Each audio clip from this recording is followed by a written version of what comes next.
안녕하십니까. 반갑습니다. 새만금TV입니다. 자, 오늘 또 여러분들 새만금 이야기 나눠보도록 하겠습니다.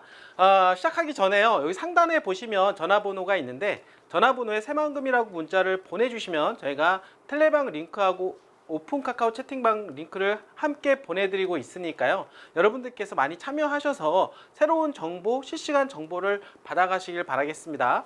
자, 카카오 채팅방에서는 여러분들이 궁금해하는 새만금이라든지 물건에 대한 권리 분석, 그리고 여러분들이 가지고 있는 토지가 있다라고 하면 매도 또는 매수 의향이 있으신 분들 같은 경우는 저희 카카오 채팅방을 통해서 활용을 잘 해주시기를 바라겠습니다. 자, 여러분들 이제 휴가 막바지에 이제 접어들었다라고 말씀을 드려볼 수가 있겠는데요. 입추가 지나서 그런지 좀 아침 저녁으로는 약간 선선한 것 같습니다. 이게 뜨거운 이 여름날이 지나가고 자, 화창한 가을날을 기대해 보겠습니다. 자, 여러분들 그 새만금에 대한 이야기 계속해서 제가 정보를 좀 드리고 있는데요. 실질적으로 그렇습니다. 최근에 이제 금리 이야기 많이 하고 있습니다. 이제 9월 달부터 미국에서 금리를 내린다라는 이야기 나오고 있고, 또 심지어는 베이비 스텝까지 할 가능성이 높다. 그러니까 0.5% 정도까지 내려야 되는 게 아니냐라는 얘기까지 나오고 있다라는 얘기죠. 자, 그렇다라고 하면 이런 이야기들이 나오는 거는 뭐냐면 결국에는 정책 전환, 피벗, 그리고 어떻습니까? 금리 인상에 대한 부분에서 금리 인하로 이제는 큰 그림을 바꿔 나가겠다라는 어떤 시그널이다라고 볼 수가 있겠습니다. 자, 아무래도요, 여러분들 개발지 토지 같은 경우는 금리의 영향을 크게 받는다라고 볼 수가 있겠습니다. 금리가 좀 내려야 어떻습니까? 유동성이 공급이 되면서 새만금처럼 개발지에 어떻습니까? 봄날이 찾아오지 않을까라고 말씀을 좀 드려보도록 하겠습니다. 사실은 이 개별적인 정보는 너무나도 많습니다. 시장에 대한 부분은 큰 부담은 있습니다만 개별적인 어떤 개발 이슈와 호재는 꾸준하게 나오는 곳이 새만금이라고 말씀을 좀 드려볼 수가 있겠는데요. 자, 그중에 오늘은 바로 스마트 수변 도시에 대한 이야기 한번 해보도록 하겠습니다. 이미 어떻습니까? 수변 도시가 들어갈 지역은 매립공사가 다 마무리가 되었습니다. 자, 이제는 매립공사가 됐기 때문에 공구별로 나눠서 이제는 도시를 하나씩 만들어 갈 텐데요. 그 과정에 대한 이야기를 오늘 진행을 해 보도록 하겠습니다. 자, 약 6천억 정도 규모의 수변도시 조성 사업이 11월 발주하겠다라는 이야기. 자, 여러분들 새만금 수변도시 개발하겠다라는 이야기를 한 지가 얼마 되지 않은 것 같은데 벌써 어떻습니까? 이렇게 이제는 바다 한가운데 큰 도시가 이루어지는 모습들을 여러분들 내년, 내후년쯤이면은 볼 수가 있다라고 하는 것입니다.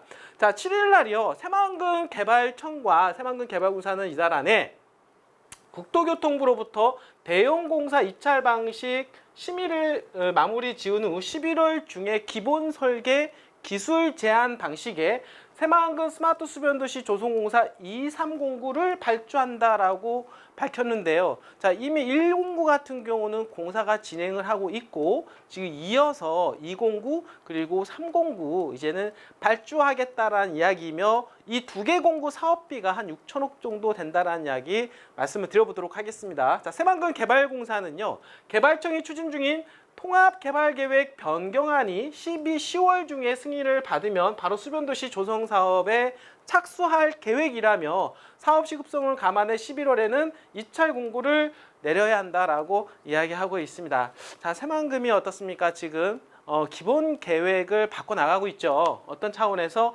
기업 중심으로 해서 기본 계획에 대한 틀을 바꿔 나가고 있는데요. 그런 차원에서 새만금 수변도시 또한 마찬가지로 통합개발계획안이 통과를 기다리고 있다라고 하는 거죠. 자, 이렇게 통합개발계획이 발표가 되면은 그걸 근거로 해서 그 다음 사업이 진행이 된다라고 볼 수가 있겠습니다. 한 약 200만 평 규모의 새만금 수변도시는요. 1단계 사업으로 2권역 부지를 총 3개 공구로 나누어서 조성을 하고 있는데 자, 이 중에서 1공구 약 2.73 평방 킬로미터 여러분들 약 한 80만 평 정도 됩니다.